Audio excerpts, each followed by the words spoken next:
I worked early mornings and late nights to survive while my family dined at five-star restaurants. When my mother snapped, "You're an embarrassment," I knew they were hiding something. Last year, I was sitting across from my mother at an upscale Charleston restaurant, one I couldn't afford, one she knew I couldn't afford. My work uniform still clung to me, stained with coffee and fried grease. I had just pulled a double shift and only showed up out of obligation. She took a long sip of wine, looked at me over the rim of her glass, and said, "You're an embarrassment, Marianne."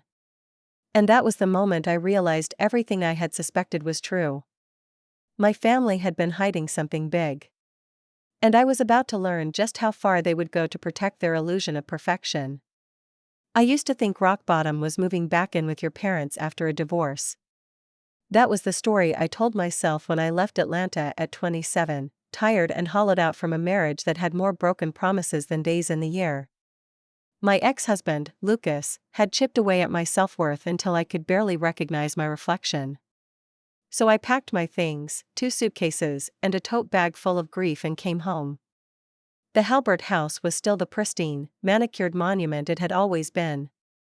A white-columned colonial in Charleston's South of Broad District, where people smiled politely but watched your every move. My mother, Rowena, met me on the front porch in a pale lavender cardigan set, makeup perfect as always. She didn't hug me. Instead, she said, "You'll be in the guest house. It's more appropriate." I didn't argue. I didn't have the energy. The guest house had once been a gardener's quarters. It was renovated now, polished hardwood floors and a kitchenette too narrow to turn around in. But it was clean. Private. A place to exist quietly. I started working within a week. A breakfast diner off Meeting Street needed servers, and I was willing to take anything. I was up by 4:30 a.m. and on my feet until well past lunch. In the evenings, I picked up tutoring gigs, mostly high school kids with parents too busy to help them with Shakespeare or college essays. Some nights, I'd crawl into bed aching from my ribs down to my ankles. My hands always smelled faintly of maple syrup and bleach. Meanwhile, the Halberts lived as if the recession had never happened. My younger brother Malcolm drove a new luxury SUV every time I saw him. He dressed in slim-fit blazers and Italian shoes and talked about leverage and clients with the vague, slippery language of someone who wanted to sound impressive without saying anything. Family dinners were a regular occurrence. My parents loved to host or dine out, usually at upscale places like Hall's Chop House or Le Farfalle. They'd sip their wine, laugh about Malcolm's newest business venture, and occasionally toss me a bone about how brave I was for working with the public. I kept quiet. I nodded. I ordered the cheapest item on the menu and paid for my own meal even when they offered. One Sunday dinner, I came straight from work, still in my uniform. My mom wrinkled her nose when I sat down. Malcolm, of course, made some joke about how Charleston just wouldn't run without hardworking women like Marianne. I laughed with them. But something in my stomach twisted. A few weeks later, I found an envelope on the doorstep of the guest house. No stamp, no name. Just slid under the door like it didn't want to be seen. I assumed it was for me, maybe something from work or an errand invoice. But the name on the front said Rowena Halbert. Curiosity got the better of me. I opened it. Inside was a formal letter from a Charleston legal firm. Foreclosure proceedings. On the main house. The Halbert estate. I froze. This didn't make sense. They were still throwing parties. My mom had just posted photos from a wine-tasting event at Boone Hall. Malcolm had just mentioned booking a Mediterranean cruise. I stared at the letter for a long time, then resealed it and slipped it back under her door before sunrise. That night, at dinner, I watched them more closely. Malcolm ordered a $200 bottle of wine like it was water. My mother wore a new string of pearls. My father, who rarely spoke much these days, nodded along silently. It was all an act. They were pretending. Keeping up the illusion of wealth and dignity while the floorboards were rotting beneath their feet. And yet, they looked at me like I was embarrassed. Over time, the tension thickened. I started saying no to the Sunday dinners more often. My work hours got longer. My tutoring clients increased. Slowly, painfully, I saved. I cooked most meals at home, bought second-hand clothes, and learned to repair my own shoes. Meanwhile, the Halberts got louder. More extravagant. I overheard Malcolm one day on the phone in the driveway, voice tight, saying something about delayed wire transfers and getting the accounts cleaned up. I didn't ask questions. I wasn't part of their world anymore. But then came that dinner, the one where everything snapped. Malcolm texted me around 6 p.m. on a Thursday, family dinner. Come by. We need to talk. I almost didn't go. But something in me, maybe a habit, maybe hope, said yes. I showed up in my work uniform again. No time to change. The house looked the same as always, grand, curated, hollow. They were waiting in the living room. My father was nowhere to be seen. Sit, my mother said. I sat. We've decided it's time for you to move out, she said, without looking up from her wine. I blinked. What? You've been in the guest house long enough, Marianne. 2 years is ample time to recover. Recover? I repeated, numb. You need to stand on your own, she said, sipping casually. It's unbecoming to live off your family at your age. I stared at her, then looked at Malcolm. He wouldn't meet my eyes. You think I'm living off you? I said slowly. I pay for everything. I've never asked for a cent from you. You're living on our property, she replied coolly. Image matters, Marianne. You drag your greasy apron in and out of this home, it reflects on all of us. That's when I lost it. I stood up, heart pounding. You think I'm the embarrassment? You're the ones pretending to have money when the house is in foreclosure. The color drained from her face. I saw the letter, I continued. You're drowning in debt, and instead of fixing anything, you're playing house with caviar and pearls. Malcolm stood up then, voice sharp. You had no right to open her mail. I had every right to know what I was living in, I snapped. You want me out? Fine. But don't pretend this is about dignity. You're liars. And you're scared. My mother's hand trembled slightly, a wine glass still in it. You're an embarrassment, she hissed. The words cut deeper than I expected. But I didn't cry. I turned around, walked out, and slammed the door. For the first time in years, I felt free. I slept on a friend's couch that night. An old college friend of mine, Raylene, had moved to North Charleston years ago and worked as a nurse at MUSC. We'd kept in loose contact over the years, occasional likes on each other's posts, brief comments on birthdays, but not much more. That night, though, I called her. She didn't ask questions. She just said, come over. Her apartment was small but warm, the kind of place that smelled like soup and laundry sheets. I hadn't realized how tense my body had become until I walked in and let myself sink into her second-hand couch. I didn't even have a bag with me, just my phone, keys, and the diner uniform I was still wearing. But it felt like a sanctuary. Over the next few days, Raylene helped me regroup. I didn't have a lease. I didn't have a plan. All I had was my job and a little over $2,000 in savings, scraped together over 2 years of tipping tourists and correcting the grammar in college essays. I know a landlord, Raylene said, over a bowl of mac and cheese one night. It's a duplex. Upstairs unit just opened up. Not fancy, but clean. Clean sounded like heaven. I moved in 3 days later. It wasn't much.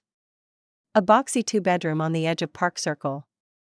The flooring creaked when I walked too quickly, and the plumbing sounded like it was choking on ghosts, but the windows faced east and I woke up to golden light spilling across the hardwood. I painted one wall teal just because I could. I bought a second-hand couch, a rickety dining table, and 2 chairs that didn't match. I cooked every meal. Sometimes, I even sang while I scrubbed the dishes. No one commented on my appearance. No one handed me a plate and reminded me how little I had. I didn't hear from my family. Not once. It was almost eerie how quickly I disappeared from their world. One morning, about 3 months after the fallout, I stopped by the grocery store before work. As I walked out, juggling a bag of oranges and a carton of eggs, I spotted my father. He was sitting alone in his car, parked in the far end of the lot, just staring out at the road like he wasn't really seeing it. I hesitated. He hadn't been part of the confrontation that night. He rarely spoke unless prompted, and even then, it was brief, mostly murmurs or sighs. A relic of the old Southern gentleman breed. When I was a child, I used to sit on the floor of his study and watch him drink scotch and read the newspaper in total silence. He never raised his voice, but he didn't offer kindness either. He was just there. And now, there he was again. Just there. Still. I walked past him. He didn't notice me. I never saw him again after that. Raylene and I fell into an easy rhythm. She worked nights, I worked early mornings, and we sometimes shared a meal on our crossover days. I told her bits and pieces of what had happened, never everything at once, just fragments I could get through without choking. She listened without interrupting. That was the greatest gift. Winter came fast that year. Charleston doesn't get much snow, but the cold lingers in the bones of the city, settling between bricks and bending the old wood of porches. Business slowed down at the diner, so I started picking up more tutoring clients to make up the hours. Then, one afternoon, I got a voicemail. From a law office. Ms. Halbert, we're trying to reach you regarding the Halbert family estate. Your mother's assets have been frozen and we require your input as next of kin. I nearly dropped my phone. I called back. A tired-sounding paralegal named Henry explained the situation. The bank had foreclosed on the family home, auctioned it off, and during the due diligence, multiple red flags had come up. Malcolm had been using the trust funds originally left by our grandfather for business development, but most of the money had vanished into LLCs and offshore accounts. The IRS was now involved. My mother had defaulted on several high-value loans she'd taken out in her name and, apparently, mine. That stopped me cold. What do you mean in my name? I asked. According to these documents, Henry said, clicking in the background, your name was co-signed on at least one business line of credit. Opened in 2019. I never signed anything. You may want to consult an attorney. I hung up and just sat there, breath shallow, feeling my heartbeat in my teeth. They had stolen from me. Or rather used me. Without permission. Without apology. I don't remember walking to Raylene's room. I just remember standing in her doorway, white-faced, saying, I think my mother opened a loan in my name. She didn't say anything. Just opened her arms. The legal battle was the ugliest thing I'd ever been through. I spent weeks sorting through paperwork, tracking old emails, proving that I had never signed anything. Luckily, I had my tax returns, employment records, and lease agreements. I was able to prove I had been working minimum wage jobs and didn't have the means or credit history to qualify for those loans. Eventually, the court sided with me. The fraudulent loans were dropped from my name. But that didn't stop the damage. My credit took a hit. I had to spend hours with financial counselors and fight to get my report corrected. Meanwhile, the Halbert name was plastered all over the Charleston business gossip circuit. The elegant Rowena Halbert was now known for her bounced checks and evictions. Malcolm vanished into thin air. When I looked at the official documents, I realized something else. They had started the loan process less than a month after I moved into the guest house. They were planning it all along. That realization nearly broke me. I wasn't just an embarrassment to them, I was a resource. A name to attach to paperwork. A scapegoat in case things went south. It wasn't enough for them to look down on me. They had to exploit me, too. But I didn't cry. Not this time. I doubled down on work. I expanded my tutoring into editing and consulting. I launched a small website and began offering help to college students and job seekers with resumes, personal statements, cover letters. Business grew slowly, but steadily. Word of mouth carried me further than I expected. By the next spring, I had enough clients to drop one of my shifts at the diner. I bought a new laptop.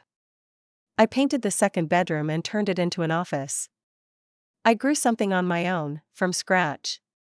And for the first time in over a decade, I felt a kind of peace I couldn't explain. By the time summer came around, Charleston had that heavy, wet heat that made every breath feel like a chore. I was up to my neck at work, but it was different now. This time, I was in control. The editing business was picking up, and I finally felt like I wasn't just running to stay alive, I was actually building something. I stopped checking my family's social media. Not that there was much to check. My mother's Instagram, once filled with photos of dinner parties, gala fundraisers, and darling little moments in the garden, had gone radio silent. Malcolm had vanished entirely. The Halbert name had become just another faded coat of paint on a rotting old house. Still, even with the progress I'd made, there were moments, quiet ones, mostly where the grief would hit me sideways.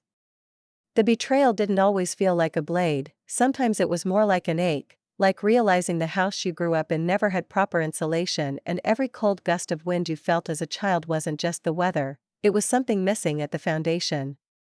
I started seeing a therapist. Her name was Dina. She was in her early 60s and had this soft way of leaning in like she was trying to catch a secret without scaring it off. I didn't tell her everything right away, but slowly, I started peeling back the layers. She said something to me in one of our first sessions that stuck: "You grieve people who are still alive because you're mourning the version of them you needed, not the one you got." That cracked something open in me. For years, I thought I was mourning the fall of my family's status, the collapse of our image. But I wasn't. I was mourning the loss of the mother who never existed, the one I wished had seen me, stood up for me, chosen me. Weeks passed. Then months. My business grew enough that I hired a part-time assistant, a young woman named Callie, who was working through grad school. She reminded me of myself at that age, quiet, observant, full of questions she didn't always ask out loud. I paid her fairly. Taught her what I could. Sometimes, I'd catch myself mid-email or call and realize I was mentoring her in a way no one had done for me. That felt good. It felt full. Then one Saturday in early September, I got a letter. A real, paper envelope. No return address. But the handwriting was unmistakable. It was from my mother. Inside was a single-page note. Her handwriting was still as neat and meticulous as always, like she was trying to impress a headmistress. "Marianne, I imagine you think the worst of me. Perhaps you're right. Things have not been easy. The house is gone. Malcolm has disappeared. I've been staying with Dottie in Savannah. She isn't kind, but she has a spare room. I wanted you to know that I didn't plan for it to happen the way it did. Your name on the loan. Malcolm said it was just a formality. He told me he'd pay it back quickly. I believed him. I don't expect forgiveness. But I hope, in time, you can understand. Mother." There was no apology. No ownership. Just a vague wave in the direction of regret. I read it twice. Then once more. And then I folded it up and placed it in the drawer under my desk, where I kept the rest of the important things I didn't quite know what to do with. I didn't write back. Not because I didn't have anything to say, but because I didn't think she was ready to hear it. A few weeks later, I got another call from Henry, the tired paralegal. "Just a heads up," he said. "Malcolm's under investigation.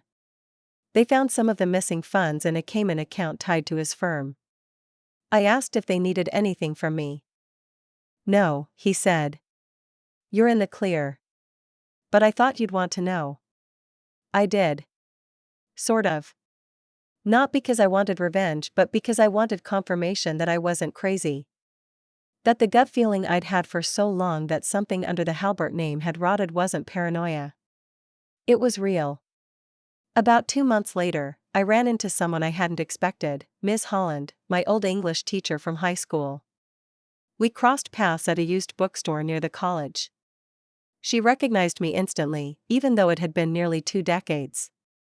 "Marianne Halbert," she said with a smile. "Good heavens. You look different." "I feel different," I told her, and I meant it. We sat down for a coffee, and as we talked, I told her a little about the tutoring, the editing, the new life I'd built. "You always had that in you," she said, stirring her tea. "But you were so quiet. Like you were waiting for permission to speak." That hit harder than I expected. I realized then that I had spent most of my life waiting for someone to see me, to validate me, to say, "Yes, you're doing it right." But no one had ever come. And the only reason I had a life now was because I stopped waiting and started choosing for myself. Still, some nights, I'd wake up in the middle of a dream where I was walking back into the old house, only to find the walls stripped bare and my mother sitting alone at the grand piano, playing a song I couldn't name. And I'd feel that familiar pang, not longing, exactly. Just the strange sadness of realizing that you survived something you thought you couldn't. And what now? That question haunted me more than I liked to admit. Because survival was one thing. But living, really living, choosing joy and mess and movement was something I was still learning. And deep down, I knew there was one more step I hadn't taken yet. The next spring, I got a call from a Charleston prep school. One of the administrators had come across my website through a client's recommendation. They needed someone to lead an after-school writing and college prep program, a short-term contract that could be renewed into a permanent role if it went well. It was a good school. A prestigious one. And the irony? It was the same school Malcolm and I had gone to as kids. Part of me hesitated. Returning to those marbled hallways felt too close to the past. But another part of me, stronger now, saw it as an opportunity. I said yes. The work was fulfilling. I helped students craft essays that didn't sound like bullet points. I listened to them. Taught them how to find their voices. How to shape their stories instead of shrinking them. One day, about a month into the program, I noticed a familiar name on the attendance sheet, Tessa Langford. I blinked. Tessa was Malcolm's daughter. His only child. She would have been about 14 by now, born from a brief relationship he'd had with a woman named Jules, who had moved out of state when Tessa was just a toddler. As far as I knew, Malcolm never fought for custody. Probably saw fatherhood as a liability. But here she was. And she looked just like him. Same sharp eyes, same confident posture, but softer, more thoughtful. She was also incredibly bright. And lonely. Over the next few weeks, we talked more. Not about Malcolm, never about him, but about books, college plans, and how she hated the pressure that came with her last name. She knew enough to know her family wasn't what it pretended to be. "Do you ever feel like you're a character in someone else's play?" she asked me one day. "All the time," I replied. "The trick is learning how to write your own script." She smiled like that was the first time someone had ever said it out loud. A few weeks later, I got a call from the school's head of development. They were looking to expand the program, and several of the board members had spoken highly of my work. Would I consider staying on longer? Maybe help build a more robust college readiness curriculum? I accepted. On one condition, I wanted full creative control over the program's design and implementation. They agreed. Then I made a quiet decision of my own: I would rebrand the program under a new name. The Halbert Initiative. A nod to my family name, not as a tribute, but as a reclamation. I wrote the mission statement myself, empowering students from all backgrounds to write their future with integrity, clarity, and purpose. It became the most successful student writing program the school had ever seen. Within a year, it was featured in 2 local education journals. I was interviewed for a podcast. My small editing business boomed alongside it. Then one day, sitting in my tiny office tucked away in a corner of the school's East Wing, I got an unexpected visitor. My mother. I recognized her silhouette before she even knocked. She looked smaller than I remembered, wrapped in a blazer that didn't quite fit, her hair no longer professionally styled, her shoes worn. She tapped twice on the doorframe and stepped inside without waiting for permission. "Marianne," she said. "Rowena," I replied. Her eyes flicked to the sign on my wall, the one with my program's name. Her lips pressed together. "I heard you're doing well," she said. "That you've built quite the name for yourself." I leaned back in my chair. "Yes. I have." She looked at the photos on my bookshelf of snapshots of students, hand-drawn thank you cards, and press clippings. She lingered on one picture of me and Tessa, arms slung around each other, both smiling. "She's smart," I said before she could ask. "Smarter than all of us combined." "She didn't know," she whispered. "No," I said. "But I think she suspects." Rowena sat down across from me. "I didn't come to fight." "Then why did you come?" She hesitated. "To ask if there's any place left in your life for me." I looked at her for a long time. She looked tired. Not just physically, spiritually. The kind of tiredness that comes from years of pretending to be someone you're not. Of running from the truth and being surprised when it catches up. "I spent most of my life begging for a place in yours," I said. "Now that I have my own, I'm not giving up space for people who don't know how to be honest." Her eyes filled with tears. But I didn't move to comfort her. She had made her choices. I stood up and walked to the door, holding it open. "If you'd like to volunteer for the program, I'll put your name on the list." "But anything else?" "That chapter is closed." She opened her mouth, maybe to protest, maybe to plead, but she nodded instead and walked out. And just like that, she was gone. That night, I stayed late in the office. Not out of sadness, but out of something else. Closure, maybe. Or peace. I pulled up the final draft of the new curriculum guide and stared at the quote I had placed on the first page, the one I never credited, but that came from deep within. "Sometimes you don't get justice. You get the chance to become the person they never expected you to be." That was enough. I didn't need revenge in the form of court battles or humiliation. This life I built, this freedom, this purpose was revenge. And it tasted better than any 5-star dinner ever could.